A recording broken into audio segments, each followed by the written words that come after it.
Why, hello, mothers, fuckers, and esteemed bastards. I'm Fiascophobia, and I have been dreading something for a while now. It was more at the back of my head than anything else, but a nagging part of me in my brain knew that this month the self-proclaimed Shovel Support Squad, despite spending more time harassing random strangers than actually supporting the streamer they claim to love, would swarm social media with their bad faith takes like a pack of vaguely confused ducklings.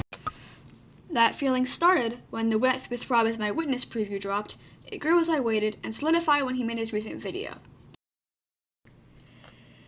How My Flag Got Radicalized is a riot and shockingly educational. Both the song and the music video for With Rob as My Witness slap. And even if you don't like Wilbur, you should at least watch his update to get the full perspective in his words and not his words digested and spat out differently by a low-effort drama channel. I'll give you a minute to pause and go find his response.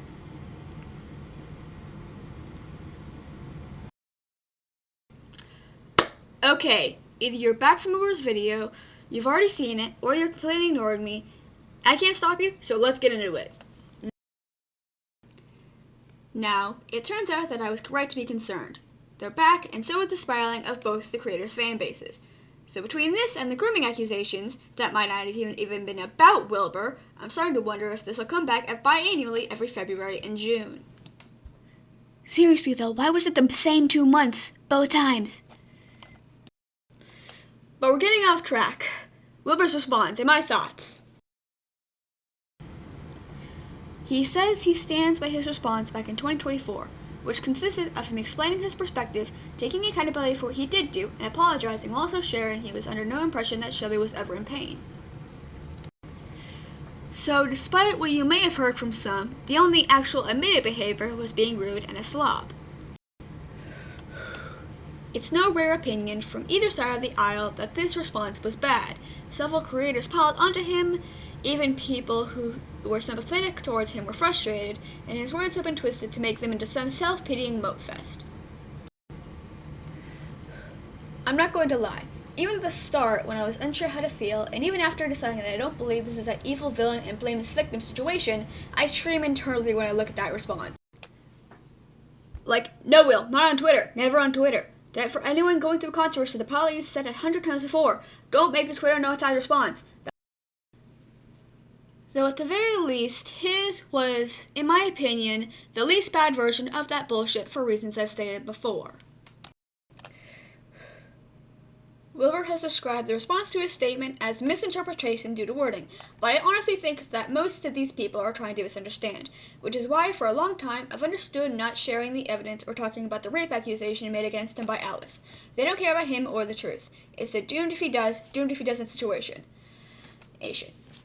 Not share evidence to save the privacy of himself and other people, and be accused of not having any and just wanting to avoid accountability. Share evidence and be accused of sharing personal information of spite while the evidence is nitpicked to high fucking hell, this still make him the bad guy. Just like what happened back in February of 2024. Just like what happened back in June of 2024. Just like what's happening right now. The most prevalent example of this I've seen is him specifically stating that the labels that have been attributed to him aren't true and that he rejects them. This has been twisted a lot, especially on Tumblr I've seen into, I know we call it an abuser. And while I too was a bit confused upon first watching, and it should have been worded better, it didn't take me a lot of brain power to realize that he meant, I am not an abuser, I did not abuse anyone. Made a lot more clear in this reply he made on Reddit.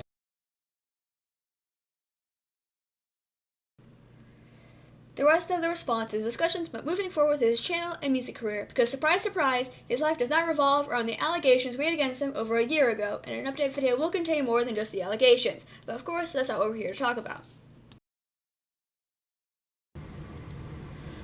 According to Wilbur, the reason he wants further proof of his innocence is because it would mean sharing incredibly private information that he doesn't want public.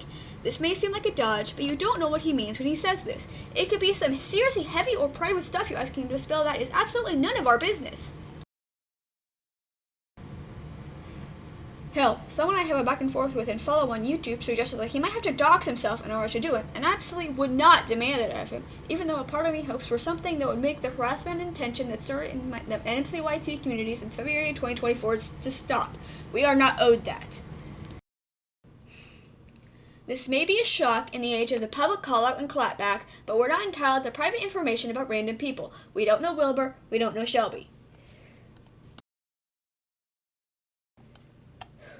And don't think I'm exempting myself from this either. I spent hours writing, recording, and editing together this video, and my opinion still doesn't matter. I have 66 subscribers, and most of them probably forgot I existed after I stopped posting anything but the occasional community post once like an idiot. I'm basically screaming into the void. I'm really sorry about that, by the way. I really appreciate anyone who takes the time to like, watch, or subscribe to my videos. Okay. That aside, they don't owe us anything. Their relationship drama already isn't our business, and our stance is ultimately irrelevant outside of how we act on it. For example, harassing a person you don't know because they took someone they also don't know, talking with no proof online, who didn't even try to go to the courts with her criminal accusations with a grain of salt.